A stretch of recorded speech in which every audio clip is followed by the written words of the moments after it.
नमस्कार. आपण पाहत आहात just call me news 24 Solapur. रोज एक मर्डर, अत्याचार, घोटाळा, सर्व गुन्हेगारांचेच राजकारण.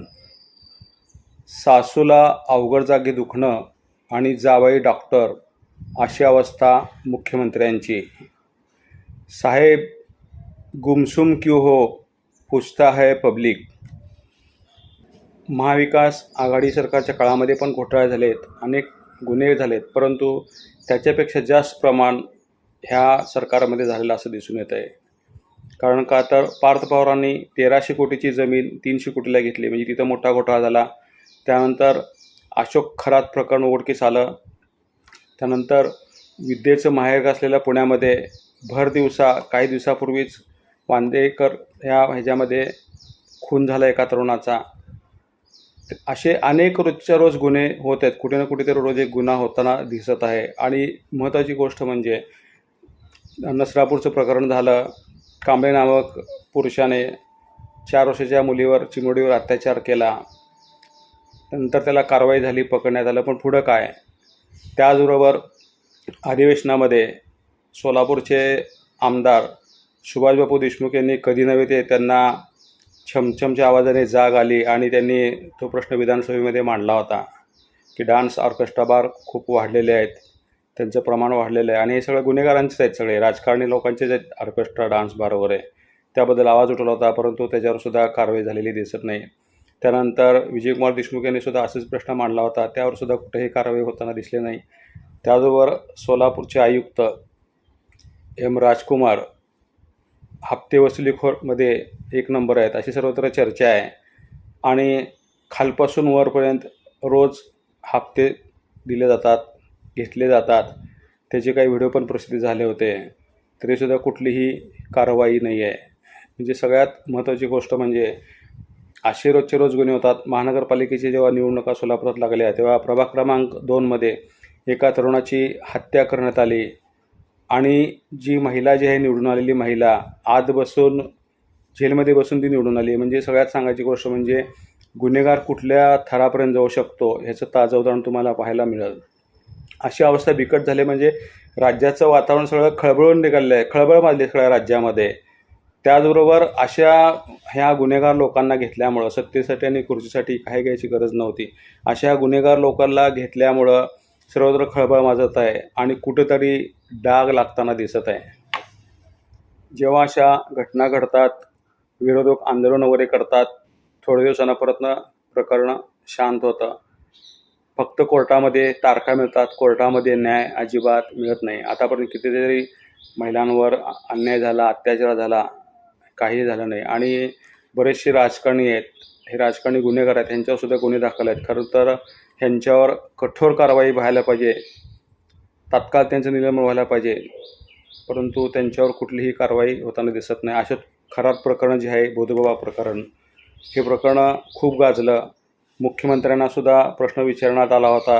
एका पत्रकाराने प्रश्न विचारला होता की यामध्ये अशोक खरातकडे कोण कोण जातं तुम्हाला माहीत आहे का? त्यावेळेस मुख्यमंत्र्यांनी पण असं सहज मिश्किलपणे उत्तर दिलं होतं की मी जर नावं सांगितली तर एकमेकाकडे वेगळ्या संशयाने पाहतील. म्हणजे सगळ्यात सांगायची गोष्ट म्हणजे ह्या वाक्यामध्ये किती हे दडलेलं आहे बघा तुम्ही, किती गुपित दडलेलं आहे, किती रहस्य दडलेलं आहे.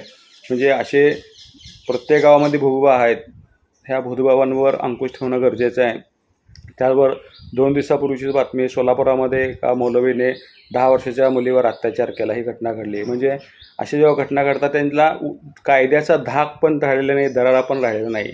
कारण का तर कायद्याचा वचकच नाही, पोलिसांना कोण घाबरतच नाही. पूर्वी लहान मुलगा एखादा रडत असेल आणि पोलिसाला म्हटलं की पोरगा गप्प बसत होतं त्या पोलिसाच्या भीतीनं, परंतु आता पोलिसाचा धाक पण राहिलेला नाही आणि भीती पण राहिला नाही. कारण का तर हे राजकारण जेवढं घाणेरड्या वृत्तीने चाललेलं आहे त्यामुळं कोणाचाच कोणावर अंकुश नाही. आणि त्यामुळे हे सगळे विरोधक जे आहेत संशयाची सोय म्हणून गृहमंत्र्याकडे पाहिलं जातं. गृहमंत्री म्हणजे राज्याचे मुख्यमंत्री तथा गृहमंत्री देवेंद्रजी फडणवीस आहेत, त्यांच्याकडे बघितलं जातं. त्यांच्यावरसुद्धा अनेक आरोप झाले.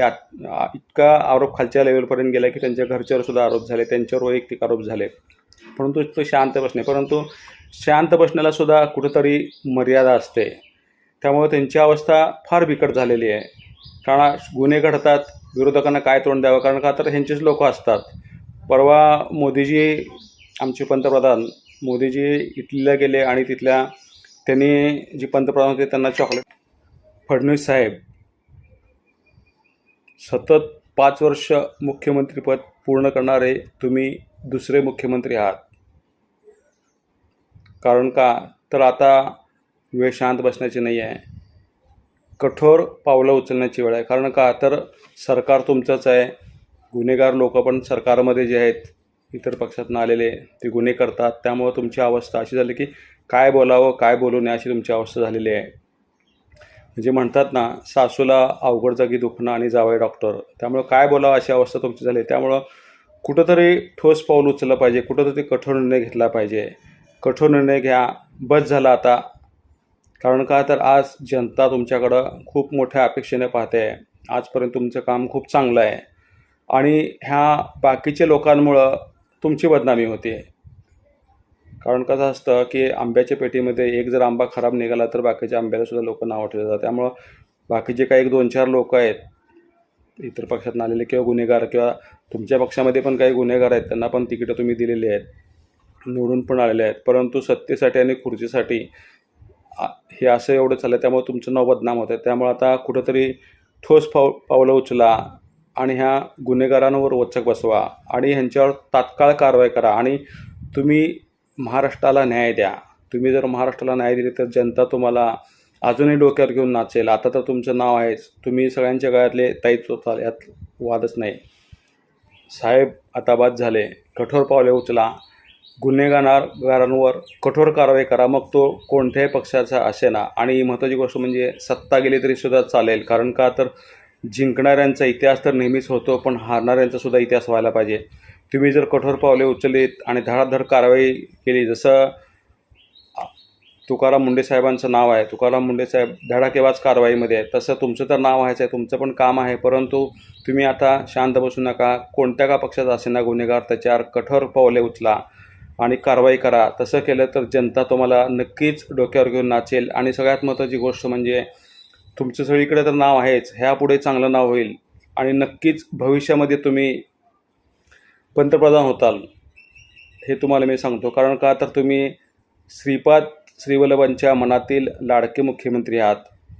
आतापर्यंत तुम्ही पाहिलं असेल की तुमच्यावर अनेक कुटकारस्थानं करण्यात आली, परंतु ज्यांनी केलं ते स्वतःच उघड झाले. म्हणजे सगळ्यात महत्त्वाची गोष्ट म्हणजे जो माणूस चांगलं काम करतो, सत्याच्या बाजूने असतो, त्याच्या पाठीमागं प्रत्यक्ष देवच असतो.